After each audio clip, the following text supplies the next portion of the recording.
Hello guys, ang aming ulam ngayon ay itong tilapia at talong kasi nung pumunta kami kanina sa market, syempre bumili diba ako ng tilapia at talong at nagki-crave kasi ako nito kasi madalang lang nga magtinda rito ng tilapia kaya nung pumunta kami kanina sa market bumili agad ako ng tilapia. Tapos, syempre, samahan pa natin ng talong na pinirito.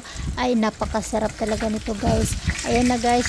Pinito ko na yung tilapia kasi gusto ko na kumain. Ay, nagugutom na talaga ako. Tapos, sino rito yung kumakain nito? At siguro naman halos lahat tayo kumakain ng tilapia, di ba? Kasi paborito yata natin yan kasi napakasarap na isda yan. Hindi siya mahal pero mahal na mahal natin kainin. Aminin yan, guys, di ba?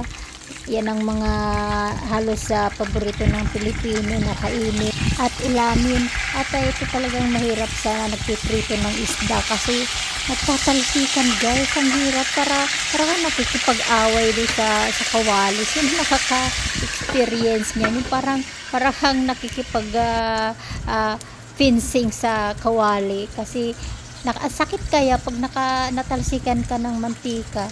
Ayan, guys, so naprito ko na yung talong, piniprito ko na yung talong at ang tilapia. Ayan, at tapos ko na rin yung dalawang lutuin at ito na, guys, so malapit na yan at pwede na yan, mamaya maya ay kakain na rin ako. At ito na, guys, luto na ang aking tilapia at talong na prinito at maghahanda na ako. Ito na, guys, nakahanda na ang kanin ko at ang aking sausawan at ang aking ulam. Okay, guys, gutom na talaga ako, so thank you for watching, guys. Kakain muna ako. Bye bye.